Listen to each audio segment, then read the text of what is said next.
Hi, I'm Jeremy, and 2020 is going to be my year.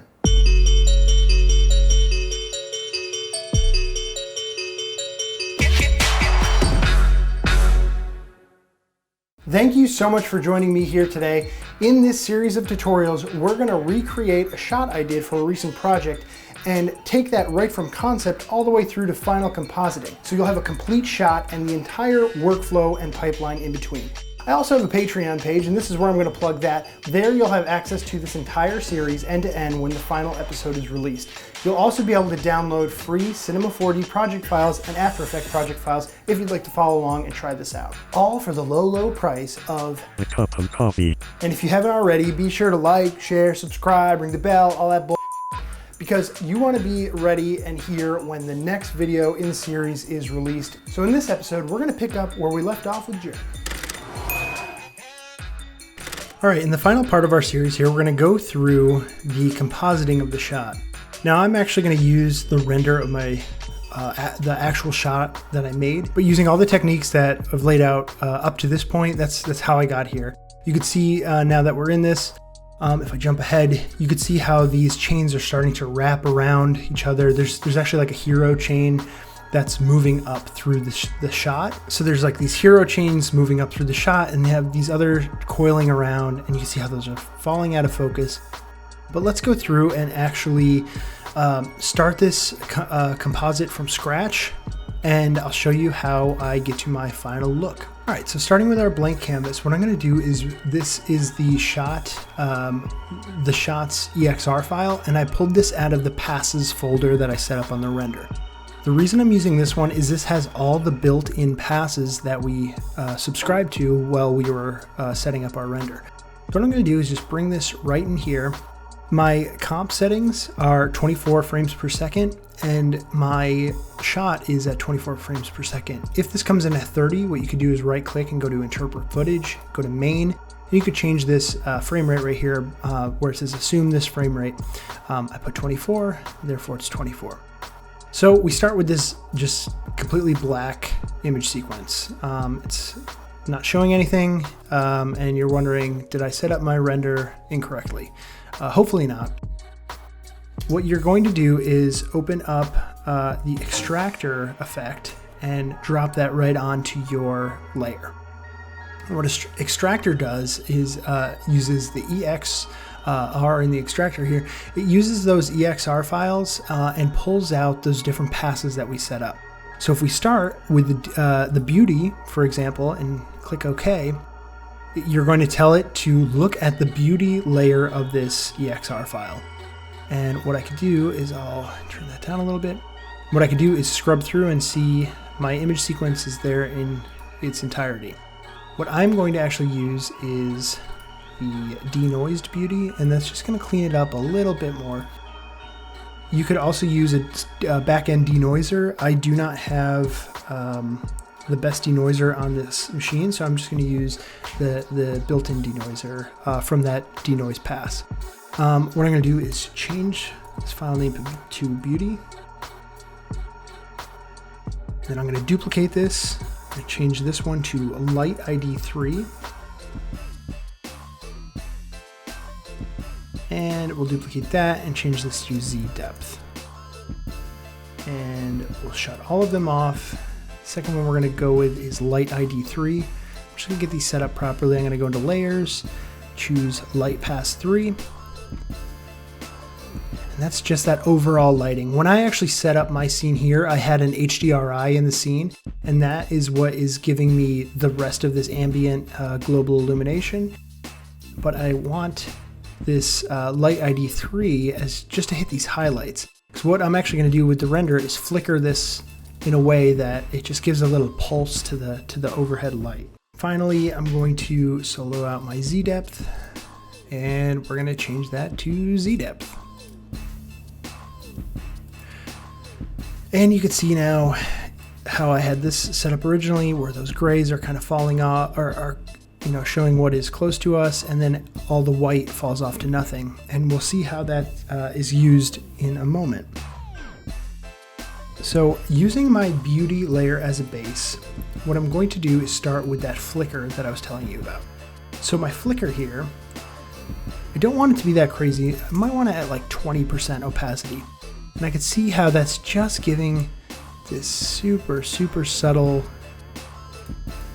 shift in the lighting. And if I turn that back to full,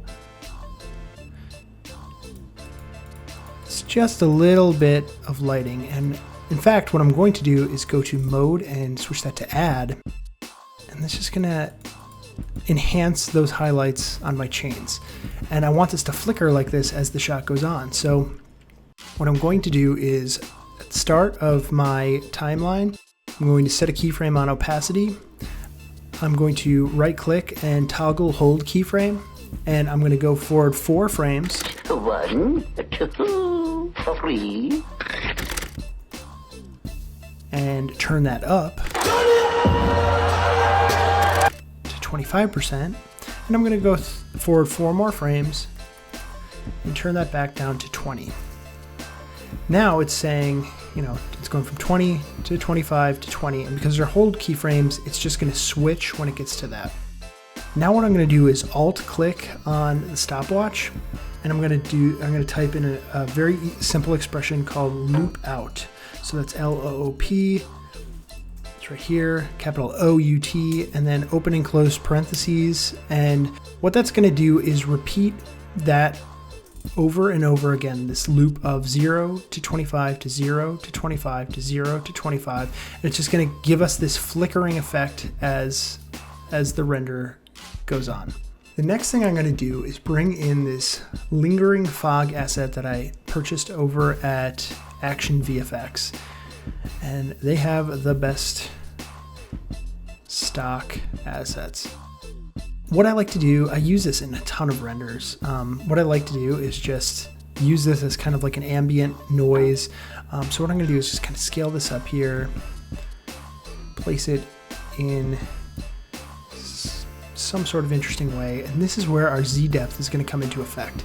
So what I'm going to do for starters, let's shut that Z depth off, and I'm going to turn the mode on this to screen. So I'm just screening this over everything, and you can see it's just giving us this uniform blanket of smoke over the entire scene. So what I'm going to do is turn my track matte on to Luma matte. And what it's going to do is it's now using that Z depth to determine where the smoke appears and disappears. So where we had those gray values, where the chain was getting closer to the camera, that smoke is not going to appear there. It's going to appear back here where the chain is falling off further away from the camera. And the way we can control that more is if we go into our Z depth and we add in a levels adjustment, we can actually play around with this slider and we can affect the level at which that black to white occurs. So if we shut this back off, you can see now that we're able to control how much smoke appears or disappears. So I'm going to pull that up to about there, and then I'm going to unsolo that. Overall, I'm going to bring this opacity down. And more than just the opacity, I'm going to leave the opacity up for a second. I'm going to drop a levels adjustment on the smoke itself. And I'm just going to play around with the levels on the smoke because I just don't want it to be as harsh as it is. So playing around with those midtones and the darks. And then we could adjust this back a little bit. If we solo that, we can kind of see, if we solo the lingering fog, we could see, again, where that fog is appearing. And this just might not be the best placement. I don't like this big patch of fog there. What I could do is just kind of move that layer around till I kind of get it to a spot I like. Something like that. Let's crush those grays and midtones a little bit more.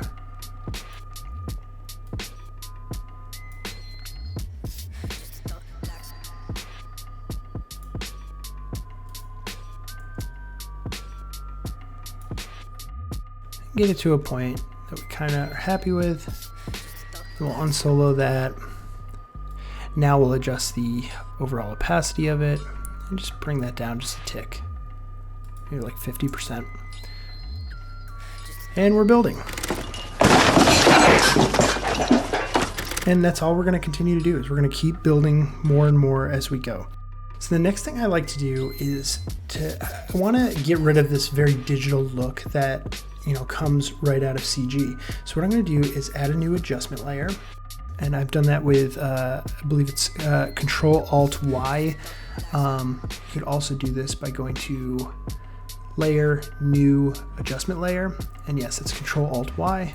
Just kind of do it by feel. I'm gonna call this layer Blur and Sharpen. What I'm gonna do with this is blur it and then sharpen it. So I'm gonna start with a Gaussian blur. Any blur will really do here, and I just want a touch of blurriness. So if we jump real close to our shot here, you can see I've added some blurriness to this. And it's just kind of obviously muddied everything up. But what I'm going to do now is add an unsharp mask on top of that. And what that's going to do is resharpen my image. So I turn that up to about 70, radius of 2. And you could see how that has resharpened my image. So by doing this, it just kind of, it basically it's blurring it and then unblurring it. But because it's doing it, because it's kind of like fighting with itself, it does it in a way that makes it look a little bit more natural and a little less like produced right from the computer. So you could see like right here, this is our layer without the effect on. And when we turn it on, it's giving it just a little bit more dirt, a little bit more grunge to it. So it just kind of helps to make it look a little less digitized. The next adjustment layer I'm going to build is a curves adjustment. So I'm going to drop a curves on this. And with this, I want to just make a very slight S-curve. So I'm going to add some contrast in there. And I'm going to bring up my blacks just a little bit, kind of crush them to a little bit more of a gray, because that's the kind of look I was going for in this case. Highlights are a little intense right there, so maybe we'll bring it down just a touch. That's all we're really doing with the curves. It's very simple. The next thing I want to do is add a LUT onto the top of this. And the way I do that is I use Lumetri built right into After Effects. And with Lumetri, I could actually do all these curves adjustments and play around with the color balance and stuff like that. I could do that right in Lumetri, but I like to keep them on separate layers so I have a little bit more control and I can kind of toggle things on and off, and it's a little easier to work with. And I'm using a LUT from Triune Films, the guys behind Film Riot. I'm using their Alien Rec 709 LUT.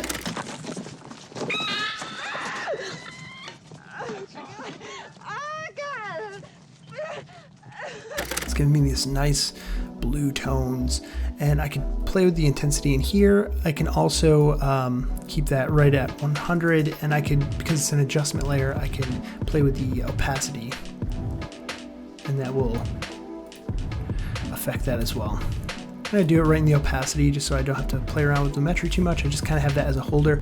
The other reason I like to use Lumetri for applying LUTs is it's a lot easier to like go through all my LUTs.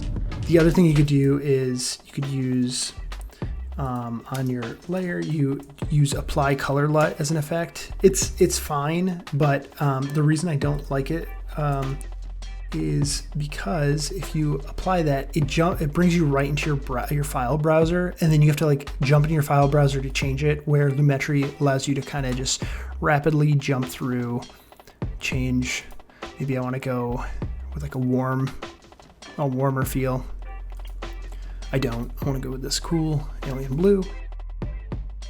And so now we have our LUT. So we're already starting to get, so if we like, what I like to do during this process is I'll go back to my beauty layer and solo it, and you can start to see like how far it's come. So you're already seeing like, you know, we have our particulate in there that we dealt with, we have our particles, you know, the whole rig that we just built up. But now with all these other things built in there, we're starting to just add a little bit more depth to the image. The next thing I like to do is add like an overall haze. So for that, I'm gonna go and create a new solid and call this particles. And I like to type out everything in all caps so it's shouting at me so I don't forget it. I don't know what we're yelling about! And what you could do is you could use particular if you have it, or you could just use CC Particle Systems 2. And with CC Particle System, what I want to do is build these big globular kind of particles. So I've actually pre-rendered these out, and I'll show you what we're going for. We start with nothing, and then these particles just kind of fill up the scene, and they die off. And as they do that, it just kind of shifts the lighting as we move through the scene. So the way we want to set that up is as follows. So the first thing I want to do is twirl down my physics. And what I want is I want to change the animation type from explosive to twirly. This doesn't really matter at the size and scale we're operating at, but this is just kind of the formula I plugged in to get here. What I want to do is turn the velocity down to 0 and the gravity down to 0. And obviously we have this beautiful animation just kind of popping right there in the middle. That's not what I want. So I'm going to take my producer, twirl that down, and I'm going to increase my radius pretty significantly, just big enough so that it covers up the full screen. This is about 100, and we'll scale up the Y radius to about 100. We have this big speckly particle system right there. What I also like to do is just right off the bat offset this because I want these to kind of be on as we go. Now what I want to do is change the birth rate and the particle type. So the birth rate, we're starting with way too many particles. So let's crank that down by about half and we'll see if that works. We're going to twirl down our particle, and instead of a particle type as line, we're going to drop down here and we're going to do lens fade. What that's going to do is give us these black and white kind of circles. And what I want these to do is start to overlap each other. So our birth size and death size is way too small. So I think I was somewhere at like 3 for the birth size and like 5 for the death size. And yeah, that's basically what we're doing, because we want these particles to come in a way that they're very hazy. And I'm getting this ugly black line through there. So let's just see if that's in the final render by switching that back to full. And it's not. It's just, you know, how some digital noises were on a lower resolution size. So with these particles, I'm just going to kind of scrub through. And when I look down the line here, I don't want this. I don't want this pure white scene, because it's just going to add so much lightness to light value to our shot that it's just going to kind of defeat the purpose of giving us this organic look. So what I'm going to do is change the longevity. My entire shot here is 3 seconds long, and my longevity is set to 2 seconds. So if I change that to like 1 and even cut that in half, let's see where that takes us. Still a lot. We're starting to see a little bit more of an organic shape there, but if we chop that in half again, there we go. We're starting to see more of a change in value across these. We also probably want to cut down our birth rate. If we cut that down to like 1, maybe cut that down to like a half. There we go. Now we're starting to get these random particles as we go. And that's almost exactly what we want. The last thing that we want to kind of adjust on this is these particles are just popping on, and we don't want them to just appear. So we're going to go into our opacity map. We're going to go from fade out to fade in and out. So those particles will fade in and then fade out. Finally, now that the particle system is set up, I'm going to add a fast box blur to the whole thing. I'm going to repeat my edge pixels. I'm going to turn this back to full so I can see how blurry I'm making this and see where these lines are going.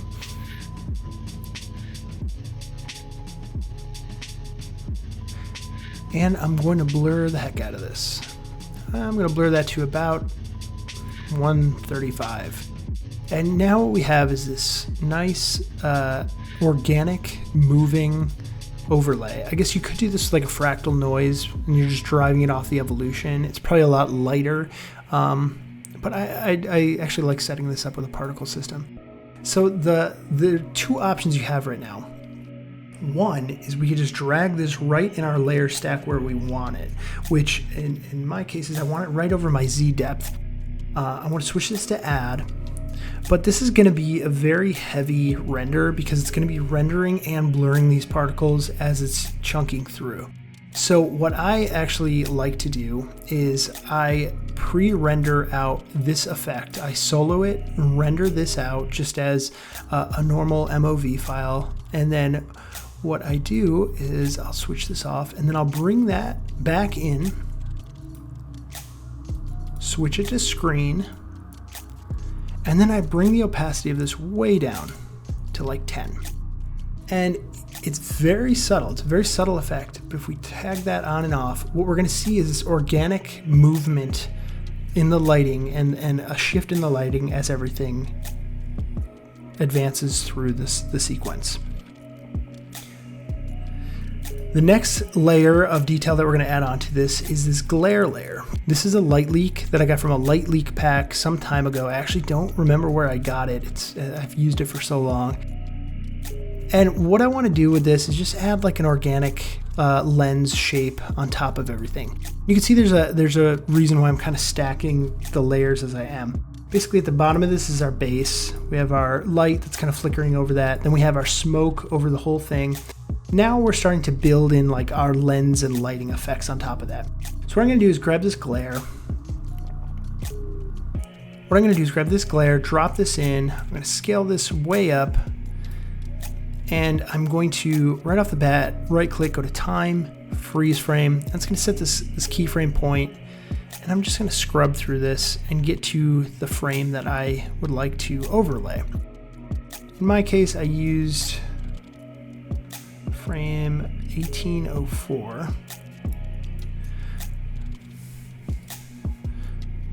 We'll screen this over our layer stack and then just rotate this into place.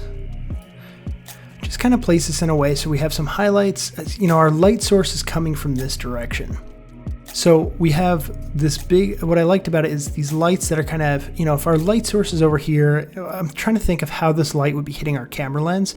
And, you know, I like that there's a hot spot over here. There's just some like dust on the lens. So it's kind of creating that look there. But you'll notice I also have something going on with the opacity. What I've done, if we undo that, is I have set my opacity to 20%. And then I added a wiggle expression of 1,10. So 1 time per second, this opacity will change by a value of 10.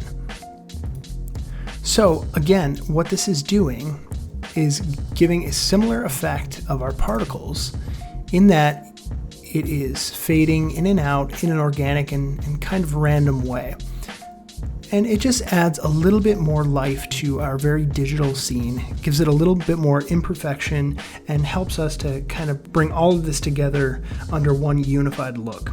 The next thing I'll do is add another solid. This one will be a black solid, and you guessed it, this is going to be our vignette. So this vignette, I'm going to put the vignette almost all the way at the top, but I want it to be underneath the LUT, the curves, and the blur and sharpen because I want it to be organically part of our digital lens. And with the vignette, I'm going to grab my pen tool and I'm going to just draw this kind of shape. It's just like a sideways ellipse. I guess you could just do an ellipse and drag it sideways. What I'm going to do is double tap M to go into my mask, subtract, crank up that mask feather, and what I'm doing is I'm drawing the eye into the areas that I want the eye to look at.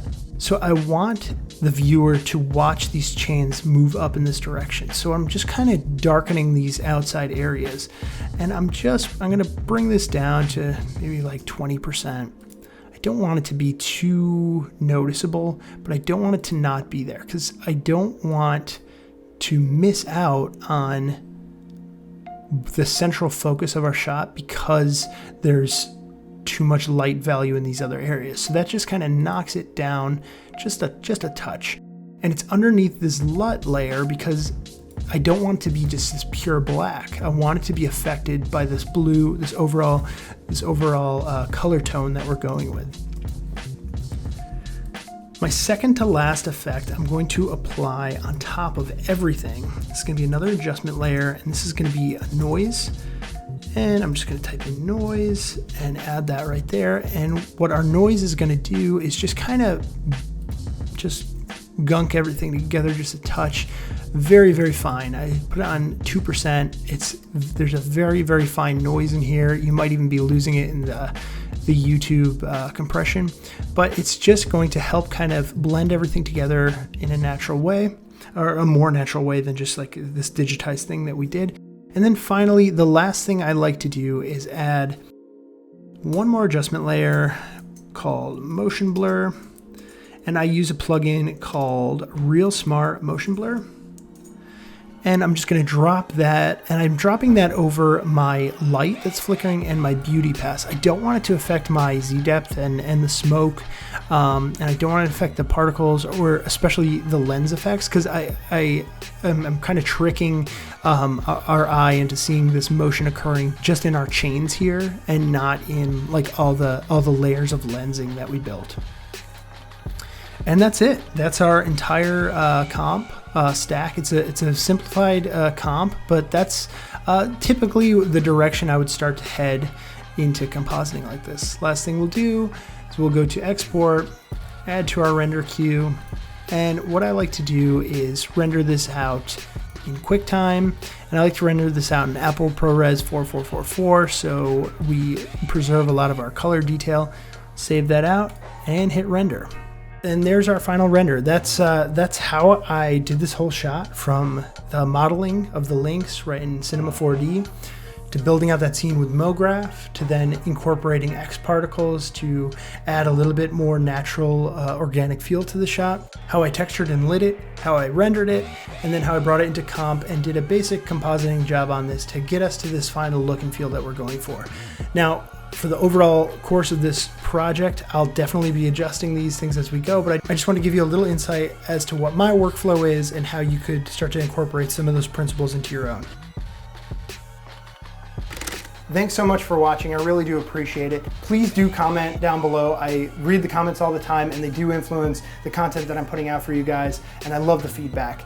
Also, feel free to reach out to me on Instagram. That's at JRMY_Walker, JRMY_WLKR. You could also reach me via email at jeremy@jeremywalker.com. That's JRMY@JRMYWLKR.com. And once again, please subscribe, ring the bell, all that kind of stuff so that you can be a part of the next episode. Thanks again so much, guys. Take care.